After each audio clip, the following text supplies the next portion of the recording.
19 वर्षीय सचिन पाठक 9 साल से अपने पिता नीलेश पाठक को खोज रहा है, जो 2009 में अपने मालिक के लिए 1.5 लाख रुपया कलेक्ट करने के बाद गायब हो गया था। दूसरी ओर योगेश भाटे नामक 23 साल का मैकेनिक भी अपने पिता को उसे छोड़कर जाने का रहस्य जानना चाहता है। 12 साल पहले 2006 में उसके पिता प्रशांत भाटे उसके घर वालों को छोड़कर अचानक गायब हो गए थे। और वहीं दूसरी तरफ पुलिस का एक खबरी ज्योति नाम की कॉलेज लड़की पर नजर रखे हुए है, जो सुबह कॉलेज के लिए निकलती तो है, पर कॉलेज पहुंचने की बजाय श्रृंगारवाड़ी नामक पुणे की एक बस्ती के एक घर में दिन भर रहती है। जब एक बार इस बात का पुष्टिकरण हो जाता है कि उस घर की मालकिन माया अपने घर से प्रोस्टिट्यूशन का रैकेट चला रही है, पुलिस उस घर पर रेड करती है। माया के घर में एक पूजा घर पुलिस के कान खड़े करता है। उन्हें पूरा आभास होता है कि उस कमरे में कोई और संदेहजनक गतिविधि हो रही थी। इस छापे के तुरंत बाद माया का दलाल पुरुषोत्तम माया के तथाकथित प्रेमी विनोद दोषी को इत्तला करता है और अंडरग्राउंड हो जाता है। माया के सारे पड़ोसी दावा करते हैं कि वो किसी किस्म का जादू टोना वगैरह करती है। अब पुलिस को एक लीड मिलती है जब उन्हें मोहल्ले की पुरानी रहवासी दुर्गा काकी द्वारा पता चलता है कि माया ने झूठ कहा था कि वो विधवा है। दरअसल सालों पहले उसका पति उसे छोड़कर चला गया था और उसका पति और कोई नहीं बल्कि प्रशांत भाटे है और माया के 2 बेटे हैं, जगदीश और योगेश। इतने में माया का मुलाजिम पुरुषोत्तम पुलिस से संपर्क साधता है और वो पुलिस को कोई जरूरी जानकारी देना चाहता है। अब आगे एक ठोस अंदेशा था, संदेह था कि माया भाटे के घर में प्रोस्टिट्यूशन के अलावा कोई अमानवीय गतिविधि भी चल रही थी। अब पुलिस को खबर मिली थी कि माया का एक कत्ल से भी संबंध है और खबर देने वाला था उसका अपना दाहिना हाथ, उसका दलाल पुरुषोत्तम, जो कि मांग कर रहा था कि उसे इस केस से बाहर रखा जाए। क्या था यह मर्डर केस और कौन था पीड़ित? पर मर्डर किसका हुआ? पुरुषोत्तम को गारंटी चाहिए कि उसका इस केस में नाम नहीं आएगा। उसने बोला है कि वापस फोन करेगा। वैसे मैंने मेरे बंदे लगा रखे हैं उसकी तलाश में। सर, इस माया के दोनों बेटे योगेश और जगदीश हमारे पास हैं। सर, हो सकता है इन दोनों बेटों को कुछ पता, पर हमसे छुपा रहे हैं। जगदीश दादा, आपने कैसे मान लिया कि बाबा हमें ऐसे ही छोड़ के चले गए? मुझे तो बचपन में भी यकीन नहीं था और अब भी नहीं है। तू 9 साल का था और मैं 14 साल का, तो बचपन से तेरा था यार। तुझे लगता है बाबा ने मुझे कुछ अलग से कहा इसलिए मुझे यकीन हो गया? जितना तुझे पता है उतना मुझे पता है। जब उतना ही पता तो कैसे यकीन कर लिया कि बाबा हमें छोड़ के चले गए? जो आई ने बोला मैंने मान लिया, बस। मुझे इस केस के बारे में और भी जानकारी चाहिए। किसका मर्डर हुआ था, कब मर्डर हुआ था? पुरुषोत्तम अगर ये बोल रहा है कि उस पूजा वाले रूम में कुछ नहीं है, मतलब जरूर उस रूम में कुछ ना कुछ है। ये हमारा ध्यान भटकाया जा रहा है। मुझे स्ट्रांगली लग रहा है उस पूजा वाले रूम और इस मर्डर के बीच कोई ना कोई कनेक्शन जरूर है। सर, माया उस कमरे को हमेशा बंद रखती थी। कहीं ऐसा तो नहीं कि उस कमरे के अंदर कोई डेड बॉडी दफन हो? खान, तुम और तावड़े उस पूजा वाले रूम का दोबारा से पोस्टमार्टम करो। पद्मा, माया के दोनों बेटों को टैग करो, बात करो उनसे। गया, मुझे किसी भी सूरत में माया का वो लवर विनोद जोशी चाहिए। और पुरुषोत्तम को बोल कि हम उसे सरकारी गवाह बना लेंगे, कोई चार्ज भी नहीं लगाएंगे उसमें। लेकिन शर्त यही है, उस मर्डर की मुझे पूरी जानकारी चाहिए। चल, साहब ने बुलाया है। सुन, मेरा ये लॉकअप में दम घुटता है, तो मैडम के लिए एसी लगवा दे। एक पैकेट अगरबत्ती का बंदोबस्त कर दे। रे शानी, ना कोई होटल का कमरा है और ना मैं रूम सर्विस वाली हूँ। चल चुपचाप। माया, ऐसा भी क्या दफन है उस कमरे के अंदर जिसकी वजह से तुम इतना डरी हुई हो?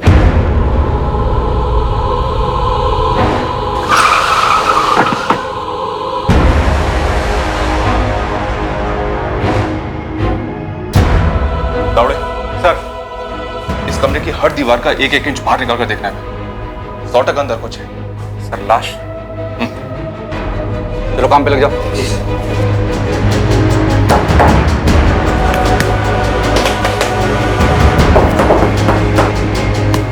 किसकी लाश है उस कमरे में? साहब, मैं बोली ना आपको, मैं उधर से पूजा करती है। पूजा पूजा भक्ति से की जाती है माया, तुम डर की वजह से पूजा करती हो। किस चीज का डर है? किसको मार डाला तुमने जिसका डर तुम्हें ये सता रहा है कि वो कहीं भूत बन के तुम्हारे सामने ना आ जाए?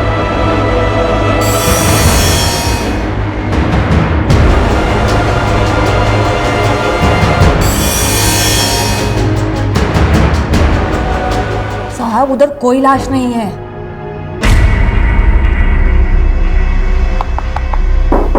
एक मिनट ए तावड़े इधर सर। ये सुन जरा। हाँ सर, कुछ हो सकता है। दीवार को तोड़ो।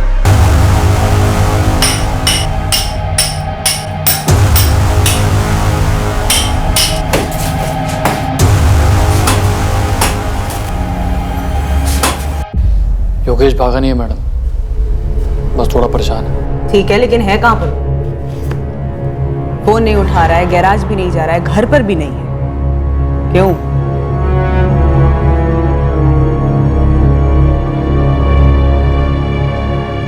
दरअसल जब वो 9 साल का था तब से ऐसे ही गुमसुम रहता है, और बाबा के जाने के बाद वो बहुत शांत हो गया। तुम पर कोई असर नहीं हुआ? हुआ मैडम, लेकिन हर कोई अलग होता है। सचिन पाठक को जानते हो तुम? नहीं, कौन है? तुम्हारे छोटे भाई योगेश जैसा ही है, गुमसुम, परेशान। और अजीब बात पता है क्या है? उसके बाबा भी कई सालों पहले ऐसे ही गायब हुए थे। नीलेश पाठक नाम है। ये नाम कभी सुना है? नहीं मैडम, ये नाम कभी नहीं सुना। सचिन पाठक या नीलेश पाठक, इत्तेफाक भी तो हो सकता है ना मैडम। कितने लोग यूं ही गायब हो जाते हैं इस दुनिया में। ये बात भी है। अच्छा जगदीश, एक बात बताओ, तुम्हारी माँ माया ने किसका मर्डर किया था? ये क्या बोल रही हैं आप? 3 साल पहले तुमने घर छोड़ा, ऐसा तुम्हारी माँ माया ने बताया। हाँ तो? उसके बाद तुम्हारे छोटे भाई योगेश ने घर छोड़ा। जी, लेकिन क्या तुम दोनों भाई जानते थे ना उस घर में कुछ चल रहा है? मैडम, हमें तो बस आई के वही धंधे से दिक्कत थी, उसके अलावा हमें कुछ नहीं पता। वैसे जब बाबा हमारे साथ थे तब भी ये सब करती थी। तुम्हारे बाबा भी इन सब में शामिल थे? ये आदमी विनोद जोशी, ये पता नहीं आई की जिंदगी में कहां से आ गया, लेकिन जब से आया ना मैडम, पैसा बरसने लगा। जगदीश, वो आई। सुन रहे बाड़ा? घंटे भर के लिए बाहर जाके खेल। पर क्यों आई? आई बोल रही है ना, जा बाहर जा।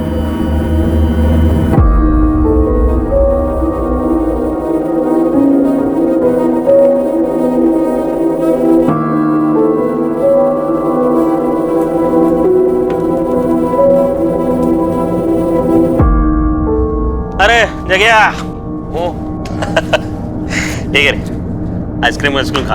हाँ, चॉकलेट वाला।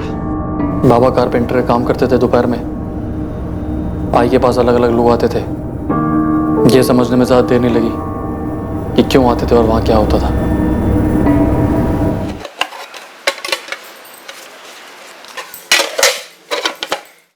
ये ले जगदीश, योगेश को भी लेके जाना, जो मन करे वो खरीदना। ठीक है।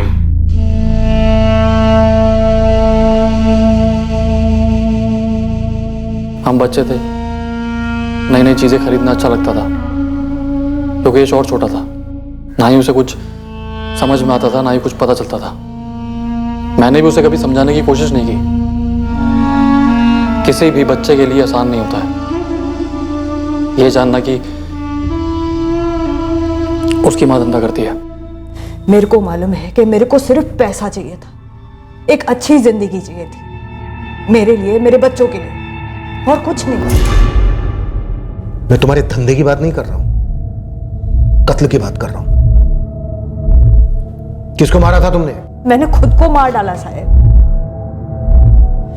पैसों के लालच में। मैं खुद रोज मरती थी। मैं अपने पति की कमाई से खुश नहीं थी।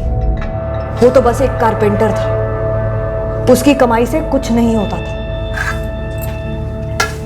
देख माया, मैं जितना कमा सकता था उतना कमा रहा है, इससे ज्यादा नहीं होगा। बस ये समझ ले, हम लोगों की किस्मत में इतना ही है। पढ़ी लिखी नहीं है लेकिन इतना जानती है, गरीब पैदा होना किस्मत की बात है, लेकिन गरीब मरना बेवकूफी। तो ये भी जानती होगी ना कि जितना चादर होता है उतना ही पैर फैलाना चाहिए। शादी के टाइम पे एक दूसरे का औकात बराबर से मालूम था ना हम लोग को। तो क्या औकात बदला नहीं जा सकता? जितना कमाता हूं उतना ही है, नहीं हो पाएगा उससे ज्यादा मेरे से। और ये फालतू का ना सपना देखना बंद कर दो। मैं नहीं छोड़ पाई अपने सपनों को। सपने देखना कैसे छोड़ सकता है कोई? मेरी विनोद से मुलाकात हुई, वैसे भी मैं अपने पति से दूर जा रही थी। मेरी विनोद से नजदीकियां बढ़ी और पैसों से भी। क्या बकवास कर रहा है? पागल हो गया है क्या? कह रहे इतना क्या फड़फड़ा रही है तू? हाँ, ये देख, ठंडे दिमाग से सोच। जो तेरे मेरे बीच में है, जो तेरे और प्रशांत के बीच में है, वही तो करने को बोल रहा हूँ तेरे को। विनोद, मेरे साथ ऐसी बात करने का नहीं। निकल इधर से। ओ बाबा, जाता हूँ मैं, लेकिन ना तू खुद चल के सामने से मेरे को ये बोलेगी, और वो भी लव कर। माया, अरे लेकिन बैठना रे बाबा। देख, इतना सोचने में बुरा गंदा लगता है ना, वैसा बिल्कुल भी नहीं है। देख, तू दोपहर को अकेले रहते, मैं कैसा आता है, मेरे साथ कोई और आएगा। देख, करना तुझे वही है जो हम करते हैं, लेकिन सोच, तगड़े पैसे मिलेंगे, तगड़े। तेरी जिंदगी ना ऐसे फटकन बदल जाएगी। हाँ, एक दोपहर का 2000, 1000 तेरा, 1000 मेरा। चल मेरे को बोल, ये तेरा प्रशांत महीने का कितना कमाता है? 6000, 7000? अरे उतना तू एक हफ्ते में कमाएगी। मन बनाएगी तो 4 दिन, पूरा मन लगाएगी ना तो 2 दिन में, अरे 1 दिन में कमा सकती है। मेरे संग तुम्हें एक बात याद रख, ये मर्दों की जरूरत ना बहती नदी है, कभी सूखती नहीं। तो तू काय को सुखी सुखी जिंदगी जी रहे रे, काय को? ठीक है, सोच के बता मेरे को, आता हूं। बहुत घिन आई थी विनोद की ये बात सुनकर, लेकिन पैसे के लिए तरसते हुए भी बहुत घिन आती थी साहब, इसीलिए हाँ बोल दिया। पहली बार बहुत गंदा लगा सर, लेकिन जब हाथ में पैसा आया ना, फिर सही गलत कुछ भी नहीं लगा। सोचा कि शरीर ही तो है। पैसे की धुंध छा गई थी, एक अच्छी जिंदगी मिल रही थी, बच्चों के लिए कुछ कर सक रही थी मैं। बच्चे लोग रोज बाहर का खा रहे हैं, नए नए सामान खरीद रहे हैं। जगदीश बोला तुमने पैसा दिया उन लोग को? हाँ, मैंने दिया।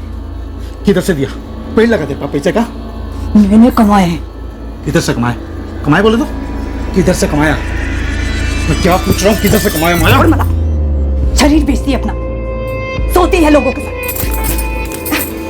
शरीर मेरा है, मैं बच्चों को वो दे रही है जो तू अपने अगले जन्म में भी अपनी कमाई के साथ नहीं दे सकता। बच्चे लोग को मालूम है कि उसकी माँ क्या है? बोला बच्चे लोग को तूने? नहीं, वो स्कूल में होते हैं और तू काम पे, दोपहर में आते हैं लोग। तेरे को क्या लग रहा है तू बहुत बड़ा पुण्य का काम कर रही है? पुण्य और पाप से जिंदगी चलती है, पेट भरता है उससे। जिंदगी जिंदा लोगों की होती है और तू लाश है, घटिया सड़ी हुई लाश। पर मेरी ही चिता पर तो पक रही है ना रोटी। बस मैं तो यही जानती। प्रशांत ने रोज दारू पीना शुरू कर दिया। वो ये सच्चाई सहन नहीं कर पाया और एक रात हम सबको छोड़कर चला गया। मेरे को पता था कि वो वापस नहीं लौटेगा। मैंने ये सच्चाई मान ली थी। मैंने प्रशांत से कभी झूठ नहीं बोला और आप लोगों से भी नहीं बोल रही है सर। मैं सच बोल रही है, मैंने कोई खून वून नहीं किया है।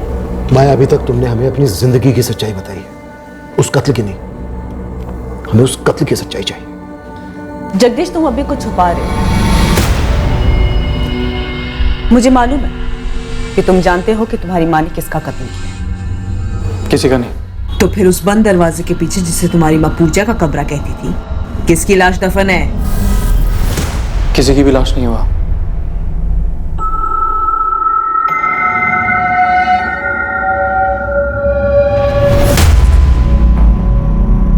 सर, यहाँ तो कोई दिख नहीं रहा।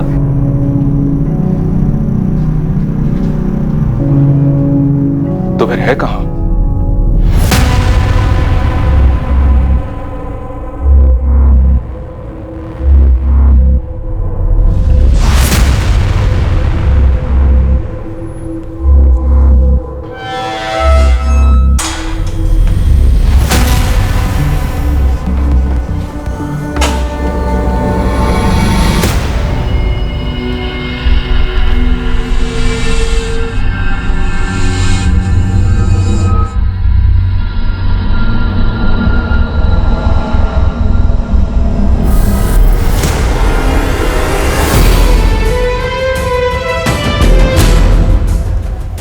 कौन है?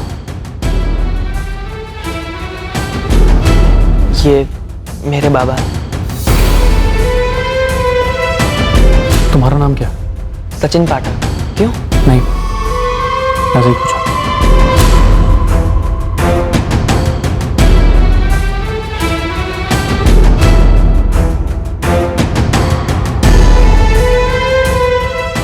सचिन पाठक को जानते हो तुम? नहीं, कौन है? उसके बाबा भी कई सालों पहले ऐसे ही गायब हुए थे। नीलेश पाठक नाम है। ये नाम कभी सुना है? मेरे बाबा हैं। जब दिल अपराध बोध में डूबा होता है तब घृणा अपने कुकर्मों से नहीं बल्कि खुद से होती है। माया के घर में कुछ छुपा जरूर था जो पुलिस के हाथ नहीं लगा था, लेकिन वहां जो था उसके बारे में कई लोग जानते थे और अच्छी तरह से जानते थे। एक अजीब इत्तेफाक कहिए, एक एक्सीडेंट कहिए या नियति का लिखा कहिए, जो भी कहिए, पर इस आम से दिखने वाले एक अवैध कोठे पर हुई इस साधारण सी रेड की वजह से कई असाधारण सच्चाइयां उभरने वाली थीं जो कि सालों से खामोशी के कफन में दफन थी।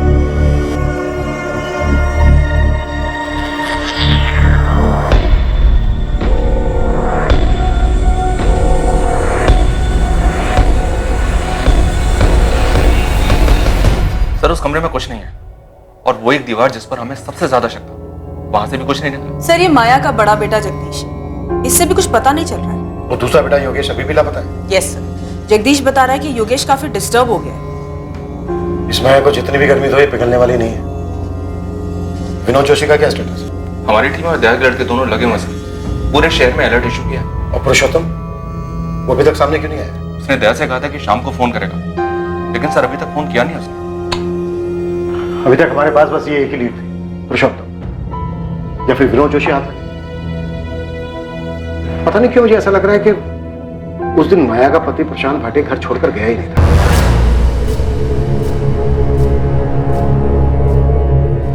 12 साल हो गए, 12 साल से लेकर आज तक उसकी कोई खबर नहीं है।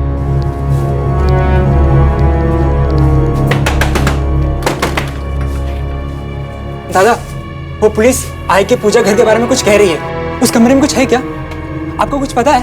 योगेश बावला हो गया। मुझे 1000 बार बता दिया, मुझे कुछ नहीं पता। बाबा का है? मुझे भी उतना ही पता जितना तुझे पता है। जी अपनी जिंदगी और मुझे भी जीने दे। 12 साल हो गए उस बात को, कब तक परेशान रहेगा? बाबा में छोड़ के चले गए थे, अब जाने दिन सब बातों। नहीं, वो हमें छोड़ के नहीं गए थे। दादा सच बताओ, क्या बाबा कभी गए भी थे? मुझे तो हमेशा से ही लगता था कि हमें शहर पहले ही छोड़ देना चाहिए था। उससे बाबा मिल जाएंगे क्या? नहीं, पर तेरे दिमाग में तो नहीं रहेंगे ना? रहेंगे, और तब तक रहेंगे जब तक मुझे सच्चाई पता नहीं चल जाती। क्योंकि ये जो बोला जा रहा है नाई, ये झूठ है, और ये तो तू भी जानती है नाई। कोई तो ऐसा होगा नाई जो सच्चाई जानता हो, बाबा को कोई दोस्त या कोई भी।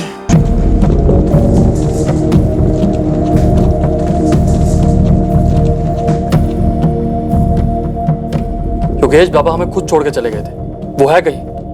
ये सब तेरे दिमाग का वहम है। कोई वहम नहीं है, मुझे अब पक्का यकीन है कि आई ने ना बाबा को मार डाला, और उस कमरे में ना जरूर कुछ है। उस कमरे में कुछ नहीं है। तू एक काम कर, उस कमरे में ढूंढ, पूरे घर में ढूंढ, पूरी दुनिया में ढूंढ, लेकिन दोबारा मेरे पास दुखड़ा लेकर मत आइयो। वैसे जिंदगी खराब है, तू जा यार।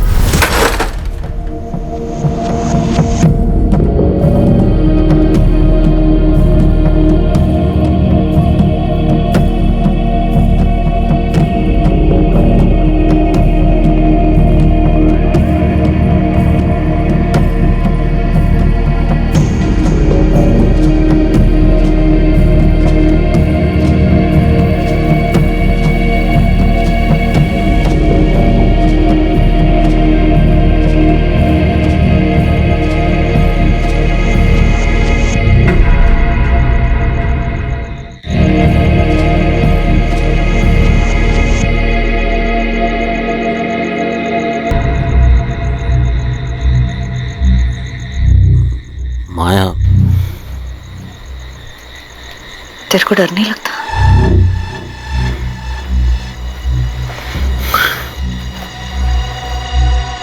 नहीं, और तू भी डरना छोड़ दे माया। क्यों किया मैंने ये सब कुछ? खुद के लिए, तेरे बच्चों के लिए, अरे हमारे लिए माया। क्या करेगी मैं इतने पैसे का? क्या इन पैसों से मैं अपने पुराने पाप धो सकती है? अपना भविष्य, अपनी खुशियां खरीद सकेगी? मेरे को तो ये भी नहीं पता है खुशियां होती क्या है।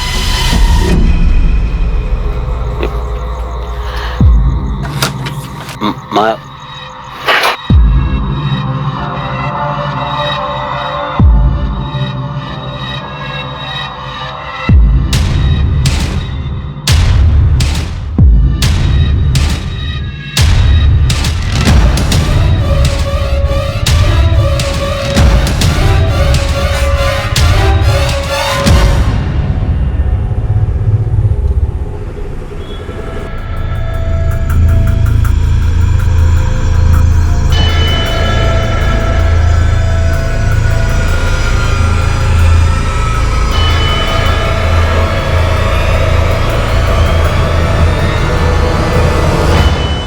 किसका मर्डर हुआ? मुझे नहीं पता साहब, मैं तो उसका थोबड़ा भी नहीं देखा था साहब। मैंने सिर्फ उसकी लाश ठिकाने लगाने में मदद की थी साहब। कब की बात है ये? कई साल हो गए साहब, याद नहीं। लाश कहाँ ठिकाने लगाई थी? वो जंगल में साहब। कौन से जंगल? कातरज के जंगल में। मैं उन दिनों विनोद भाऊ का टेम्पो चलाता था। एक रात को उन्होंने मुझे माया ताई के घर बुलाया। भाऊ?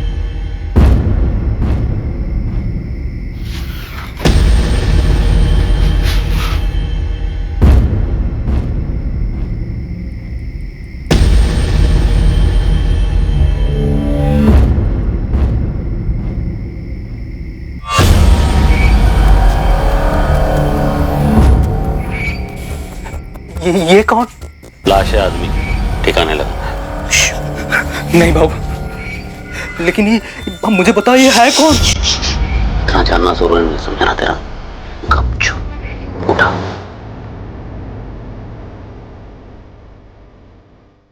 उसी रात हम उस लाश को कातरज के जंगल में ले गए।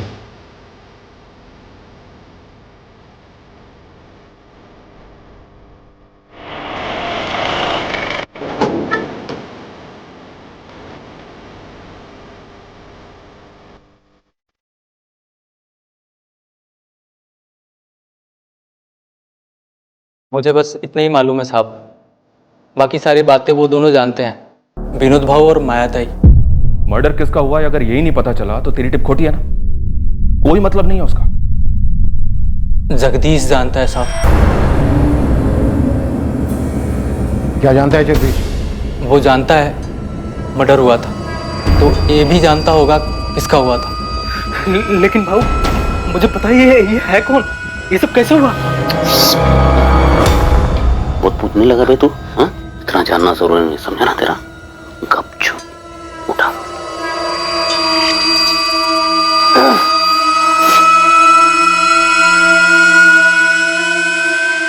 जगदीश वही था, उसने शायद खून होते हुए देखा हो साहब। और तेरा ये विनोद भाव कहाँ मिलेगा सर? पूर्वी लॉज। हो सकता है पुरुषोत्तम झूठ बोल रहा हूँ, फिर भी एक चांस लेते हैं। पूर्वी लॉज से विनोद को उठाओ और कातरज पुलिस से बात करो। मैं जगदीश और माया इनसे दोबारा बात करता हूँ। खान इतना तो पक्का है कि उस घर का कुछ ना कुछ अतीत है, काला अतीत।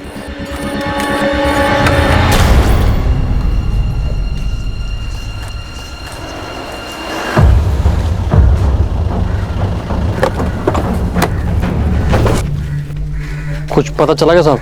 सब कुछ पता चला, चल थाने। सर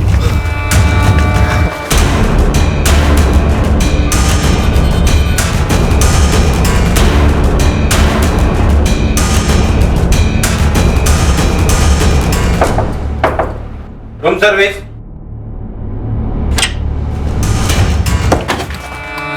अगर भागा तो यहीं पे ठोक दूंगा, दोबारा अपने पैरों पर चल नहीं पाएगा तू। विनोद जोशी। माया, तुम्हारे पति प्रशांत भाटे ने कभी घर छोड़ा ही नहीं था, है ना? वैसे कादरश के जंगलों में हम उस लाश की तलाश कर रहे हैं। भूतों से डर लगता है ना तुम्हें? हमें भी लगा तुम्हारे घर में अजीब, ऐसे लगा जैसे कोई भटकती आत्मा हो, नाराज सी। तुम्हारा खेल अब खत्म हो गया है माया। पुरुषोत्तम ने सब कुछ बोल दिया। विनोद जोशी को अरेस्ट कर लिया हमने, और हमें यह भी पता चल गया कि तुम्हारा बेटा जगदीश उस कत्ल का गवाह है, उसको भी उठा लिया। साहब, जगदीश उस टाइम बच्चा था, उसने कुछ नहीं किया, उसको छोड़ दो साहब। तुमने और विनोद जोशी ने मिलकर मारा ना प्रशांत भाटे को? नहीं साहब। ठीक है, पुरुषोत्तम और विनोद जोशी के साथ अब हम जगदीश को भी तोड़ेंगे। साहब, मैं सच बोल रही है कि तुमने और विनोद जोशी ने मिलकर प्रशांत भाटे को मारा? नहीं। सच चाहिए मुझे माया, सिर्फ सच। वो प्रशांत नहीं था, वो मेरा एक ग्राहक था। उसका नाम मेरे को नहीं मालूम। देख विनोद जोशी, माया एक औरत है, इसलिए अभी तक हमने सख्ती दिखाई नहीं उसके साथ, लेकिन तेरा नसीब ऐसा नहीं होगा, समझा? मैंने कुछ नहीं किया साहब, सच बता रहा हूं मैं। ये जो भी खुनबुन जो भी हुआ है, आप बता रहे वो सब पूरा का पूरा माया ने किया। अच्छा, प्रॉफिट आधा आधा करेगा, लेकिन जुर्म पूरा का पूरा उसके सर पे डालेगा? नहीं, मैं सही बता रहा हूँ साहब, मैं उस आदमी को जानता तक नहीं था, उसको मारूंगा क्यों? पुरुषोत्तम ने बताया कि तू भी उनके साथ था। तूने देखा था वो? खून होते भी देखा था। कौन था वो आदमी? प्रशांत भाटे, तेरा बाप? नाम नहीं मालूम, लेकिन वो चेहरा मैं कभी भूल नहीं सकता। मैडम बता रही थी कि कोई सचिन पाठक है जो अपने बाप को ढूंढ रहा है। उसके बारे में क्यों पूछ रहा था? जिसको मारा गया था वो वही था।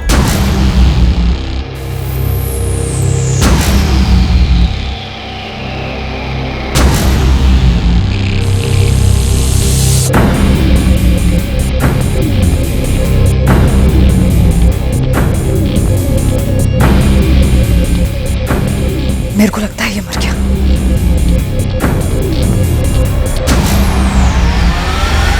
वो आदमी सचिन का बाप नीलेश पाठक था? नाम नहीं मालूम। तो तुझे कैसे पता वो सचिन का बाप था? सचिन के हाथ में उसके बाप की तस्वीर देखी थी, वही चेहरा जो रोज रात को मैं ना चाहते हुए भी देखता हूं। मेरी आई भी देखती होगी। इस पैसों के लालच ने पहले मेरे को मारा, फिर मेरे हाथों उस ग्राहक को मरवाया।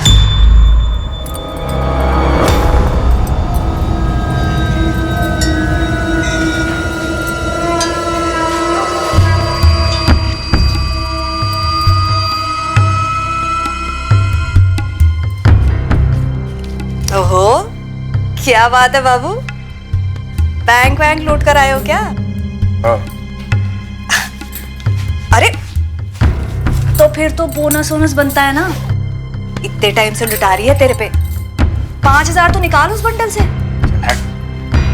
2,000 भी तेरे औकात के हिसाब से बहुत है। औकात की बात करता है? औकात? अब तो मैं 5,000 ही लेगी।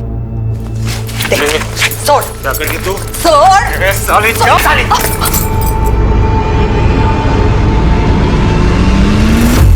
आसमान में बादल नहीं छाते साहब, मेरे सामने नोटों के बादल छाते थे। उसके पास इतना सारा पैसा था साहब, और ऊपर से ऐसी बात। मैं उसको कैसे छोड़ देती साहब?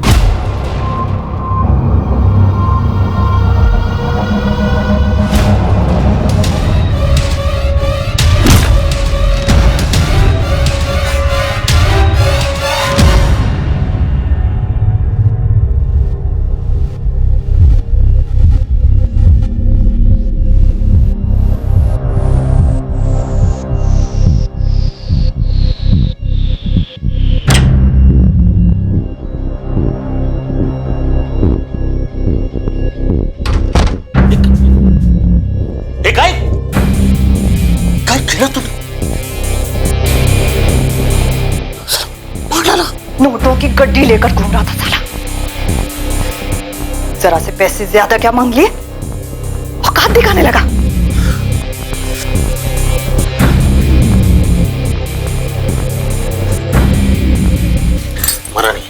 मरा नहीं है, सांस चल रही। अस्पताल लेके चलते। चुप, वो बच गया तो हम लोग बच जाएंगे। पर उन्हें बचा सकते। चुप। विनोद,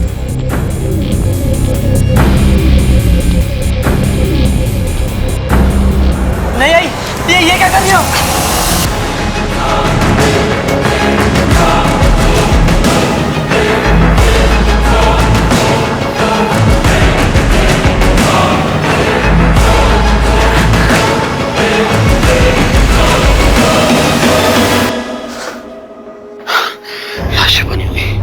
योगेश बारी खेल रहा है, मैंने देखा उसे, कभी भी आ सकता है वो। अभी छुपाते हैं, रात को ठिकाने लगाएंगे। चले जगह, ये जगह संभाल अपने आप को। देख, तुझे तेरी आई की मदद करनी है, समझ लगा है? ये खून साफ करना है, समझ लेना। आई की मदद करे इसे। योगेश घर आया उस दिन, उसे कुछ मालूम नहीं था। फिर रात को पुरुषोत्तम आया, वो लोग लाश को जंगल में ले गए। योगेश तब सो रहा था। बहुत पछतावा होता है साहब, डर घिन सब आती है, लेकिन समझ नहीं आता साहब कि वो नोटों को देख के क्या धुन सवार हो जाती है। सर, ये था वो आदमी जिसको इन्होंने मार डाला। तो नीलेश पाठक है, सचिन का बाबा? हाँ सर, जगदीश को याद था ये चेहरा।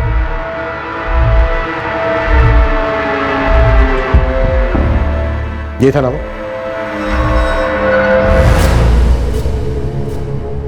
सचिन, तुम्हारे बाबा नीलेश पाठक अब इस दुनिया में नहीं है।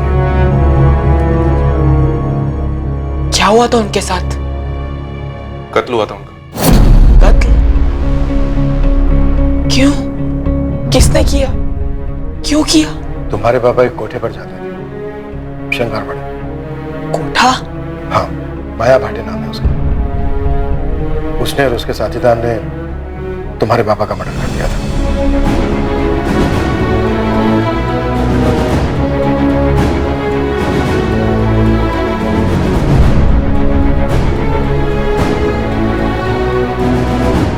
सचिन का पिता नीलेश पाठक 21 जून 2009 को अपने साथ एक 1.5 लाख की कलेक्शन कर अपने घर लौटने से पहले माया के घर गया था। नीलेश को उस दिन कोई अंदाजा नहीं था कि वो फिर अपने घर कभी नहीं लौटेगा।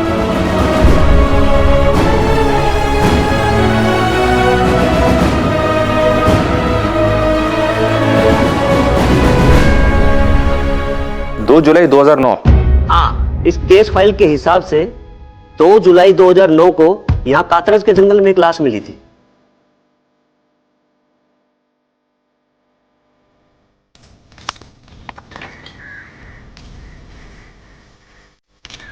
शरीर पे कोई कपड़े नहीं थे, दूसरी कोई आइडेंटिफिकेशन भी नहीं थी।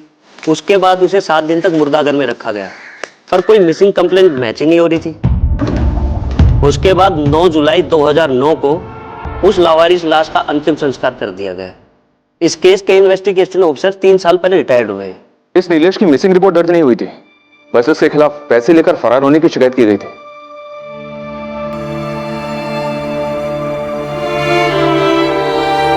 बाबा चोर नहीं थे,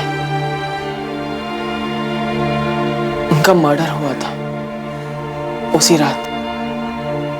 कैसे? एक युवक की 9 साल की तलाश अपने पिता के लिए एक दर्द भरी असलियत के खुलासे से खत्म हुई। पुलिस का इंट्यूशन कहिए, अंदेशा कहिए, लेकिन उस पूजा घर को लेकर संदेह की वजह से पुलिस सचिन के पिता नीलेश पाठक की हकीकत जान पाई, और वो भी पूरे 9 साल के बाद। लेकिन इत्तेफाक और आभास का यह सिलसिला अभी खत्म होने से काफी दूर था। गड़े मुर्दे और भी थे। नीलेश के मर्डर के वक्त जगदीश नाबालिग था, पर जुर्म में तो शामिल था। नीलेश का हमें बर्थ सर्टिफिकेट निकलवाना होगा, उसकी एज के साथ रिपोर्ट फाइल करनी होगी। कोर्ट को डिसाइड करने दो। और सर वो कमरा? हाँ, वो कमरा। सर अभी भी लगता है कुछ अधूरा है, कुछ बाकी है जिसका पता लगाना है। ये पुरुषोत्तम पूरी बात नहीं बोल रहा है। और तुम लोगों को तो वहां कोई लाश नहीं मिली। लेकिन सर माया को जो इतना डर लगा रहता है, क्या वो डर सिर्फ एक अजनबी को लेकर या सिर्फ एक ग्राहक को लेकर हो सकता है? प्रशांत भाटे, उसका पति, जो कभी घर लौटा ही नहीं।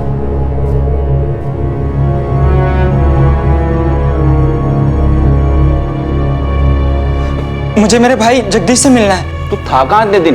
तेरा फोन भी बंद था। है कहाँ वो? आई ने किसी को मार डाला था। आपको इतने साल से मालूम था? मेरे सामने ही हुआ था योगेश। अब ये नहीं कहना कि तुम्हें नहीं मालूम कि बाबा कहाँ है। दादा, अरे अब तो सच बोल दो। 12 साल हो गए, 12 साल। दादा, दादा! इत्तेफाक से हुए माया के घर पर उस एक छापे ने कई अधूरी कहानियों की कड़ियां सामने लाकर रख दी थी। वो कड़ियां जो तलवार बनकर दो युवकों की जिंदगियों पर लटकती रही।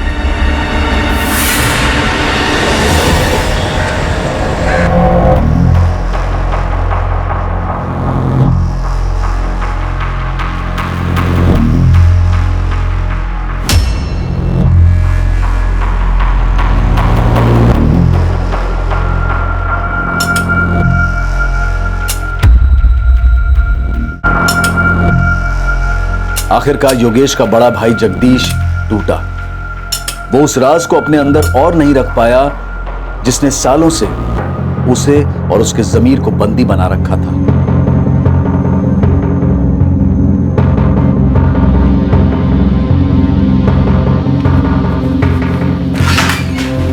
सर, जगदीश भाटे कुछ कहना चाहता है, कुछ और भी बात है। नीलेश पाठक के अलावा मेरी आई ने किसी और का भी कत्ल किया था सर। तुम्हारे पिता का?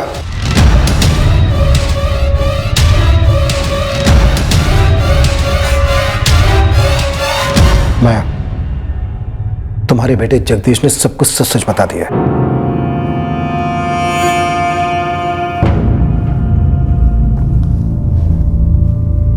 अच्छा है साहब। साहब, क्या सच बोलने से, कबूल करने से दर्द कम होता है क्या? हो सकता है, लेकिन जुर्म कम नहीं होता। तो सच यही है साहब कि जगदीश और योगेश का बाप मेरा पति प्रशांत उस रात घर छोड़कर चला गया था। मेरे को नहीं मालूम था कि वो वापस आ जाएगा। तो कौन होती मैंने पूछने वाली? तेरे क्या लगा मैं क्या कभी लौट के नहीं आया क्या? तेरा हाथ भी लोग जिस हालात दिन में आता था अभी रात को भी आने लगा क्या इधर?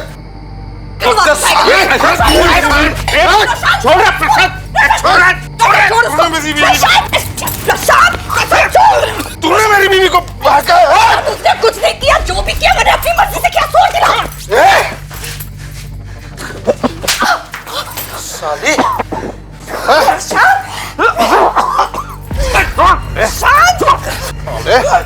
पिंडे साले छोड़ साले।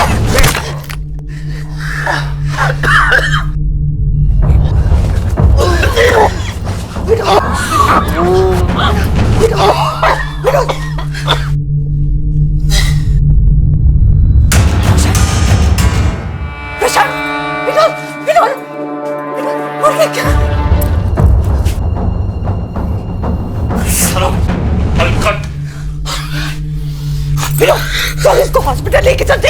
चल चले। मारो, मार डालेंगे उसको। क्या बोल रहा है? खत्म कर दे उसको। विनोद, क्या बोल? खत्म कर दे साले। विनोद!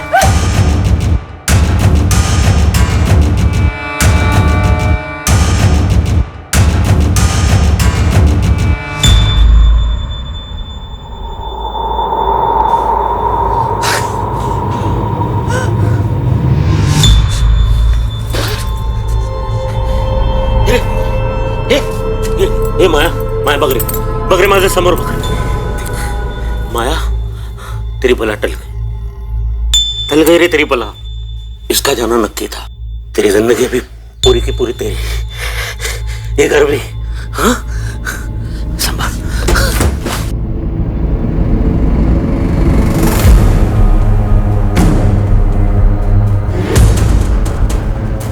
बाबा जगह जगह जगह जगह बड़ा करना पड़ा. तेरे बाबा कसम है तू किसी को नहीं बोलेगा ना. योगेश को कुछ नहीं पता ना. कुछ भी नहीं बोला उसको. नहीं बोलेगा ना. बोला नहीं बोलेगा ना.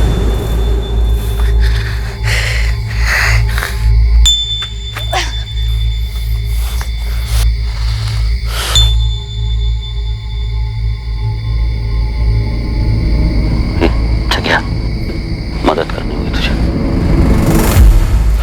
गड्ढा खोदना है.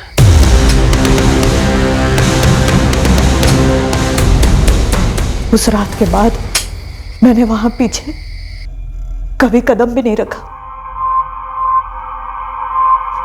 जब भी वहां देखती थी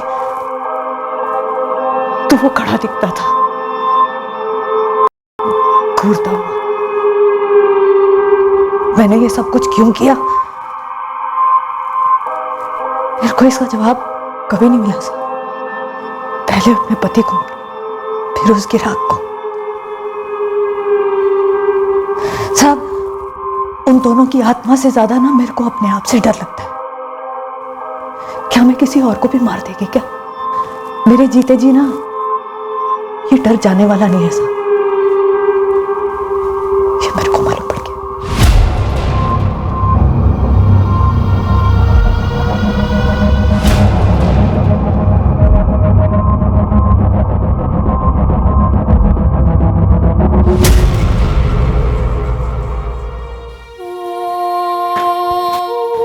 योगेश,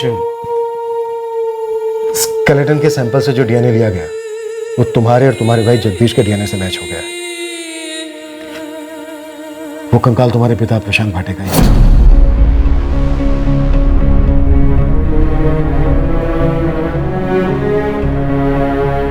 मुझे मालूम था सर. मेरे बाबा मुझे कभी ऐसे छोड़ के नहीं जा सकते थे.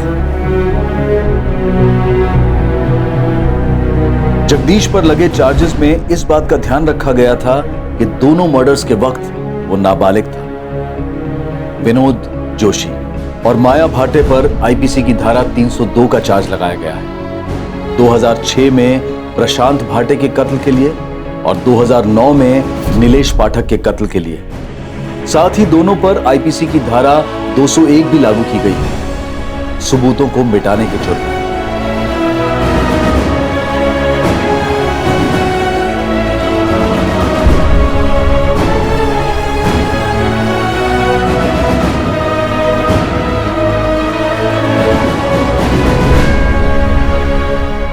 एक कत्ल 12 साल पहले हुआ और दूसरा कत्ल 9 साल पहले, और दोनों के बारे में किसी को भनक तक नहीं थी. 9 साल पहले अगर नीलेश पाठक पैसों के कलेक्शन के बाद माया के कोठे पर ना गया होता तो क्या होता? 12 साल पहले अगर माया का पति प्रशांत उस रात घर ना लौटा होता तो क्या होता? आने वाला खतरा अदृश्य होता है, लेकिन जब कोई जुर्म के साए में डेरा डाले तो वो खतरे के साए से दूर कैसे रह सकता है भला? माया ने अपने ही हाथों अपने जमीर की सुई तोड़ी थी.